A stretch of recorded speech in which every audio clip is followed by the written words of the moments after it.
Hello friends, welcome to Kanish குட்டி channel. நம்ம இன்றைக்கி ஒரு சூப்பரான மிளகு பொங்கல் ரெசிபி தாங்க பார்க்க போகிறோம். எப்படி செய்கிறதுன்னு பார்க்கலாம் வாங்க. மிளகு பொங்கல் செய்கிறதுக்கு 1.5 கப் பச்சரிசியும் 1/2 கப் பைத்தம்பருப்பும் எடுத்து ஊற வச்சு நல்லா வாஷ் பண்ணி வச்சுருக்கேன். அதை ஒரு குக்கரில் சேர்த்துக்கலாம். 1 கப் ரைஸுக்கு நான் 2.5 கப் தண்ணின்னு சேர்த்துக்கிட்டேன். மொத்தம் 5 கப் தண்ணி சேர்த்துக்கிறேன்.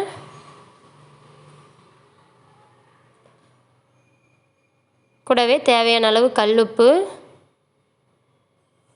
ஒரு துண்டு இஞ்சியை தோல் எடுத்துட்டு நசுக்கி வச்சுருக்கேன், அதையும் சேர்த்துக்கிறேன். பெருங்காயத்தூள் தேவையான அளவு சேர்த்துட்டு நல்லா மிக்ஸ் பண்ணி விட்டுடலாம்.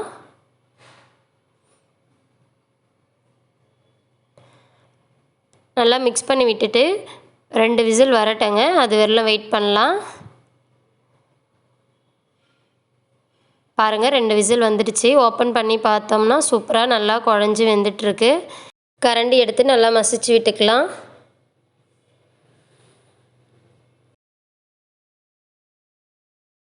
நீங்களும் இதே மெத்தட்லேயே செஞ்சு பாருங்கள். பொங்கல் சூப்பராக நல்லா வெந்து வரும். சூப்பராக டேஸ்ட்டாக சாப்பிட்றதுக்கும் நல்லாயிருக்குங்க. நான் தாளிப்பு ரெடி பண்ணி வச்சுருக்கேன். தாளிப்பில் என்னென்ன சேர்த்தேன்னு பார்த்தீங்கன்னா 200 சமையல் எண்ணெய். எண்ணெய் நல்லா காஞ்சதும் 2 ஸ்பூன் மிளகு, 1 ஸ்பூன் ஜீரகம், கூடவே தேவையான அளவு கருவேப்பிலையை நல்லா வாஷ் பண்ணிவிட்டு சேர்த்துக்கிட்டேன். முழு முந்திரியை கட் பண்ணிவிட்டு அதையும் சேர்த்து நல்லா அதிலே வறுத்து எடுத்துக்கிட்டேன். கூடவே 1 ஸ்பூன் நெய்யும் சேர்த்துருக்கேன். தாளித்தது எல்லாம் நல்லா வறுபட்ட பிறகு நம்ம பொங்கலில் எடுத்து தாளிப்பை ஊற்றி நல்லா மிக்ஸ் பண்ணி விட்டுக்கலாம். நான் கடைசியாக நெய் சேர்க்க போகிறேன், அதனால் 1 ஸ்பூன் நெய் சேர்த்துக்கிறேன்.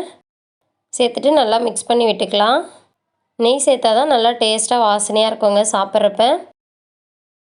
நல்லா சூப்பரான டேஸ்ட்டில் மிளகு பொங்கல் ரெடி ஆகிடுச்சு. அவ்வளோதான், சட்னி கூடவே சாம்பாரும் ரெடி ஆகிடுச்சிங்க. டிஃபன் சாம்பாரோடைய லிங்க் நான் டிஸ்கிரிப்ஷனில் கொடுக்குறேன். கடலை சட்னி வீடியோவும் போட்டிருக்கேன், அதோட லிங்க்கையும் டிஸ்கிரிப்ஷனில் கொடுக்குறேன். தேவைப்படுறாங்க செக் பண்ணி பாருங்கள். அவ்வளோதாங்க, சூப்பரான மிளகு பொங்கல் சாம்பார் சட்னி ரெடி ஆகிடுச்சு. நீங்களும் உங்கள் வீட்டில் கண்டிப்பாக இதே போலவே ட்ரை பண்ணி பாருங்கள். சூப்பராக இருக்கும். இந்த வீடியோ உங்களுக்கு பிடிச்சிருந்தால் லைக் பண்ணுங்கள், ஷேர் பண்ணுங்கள், சப்ஸ்கிரைப் பண்ணுங்கள்.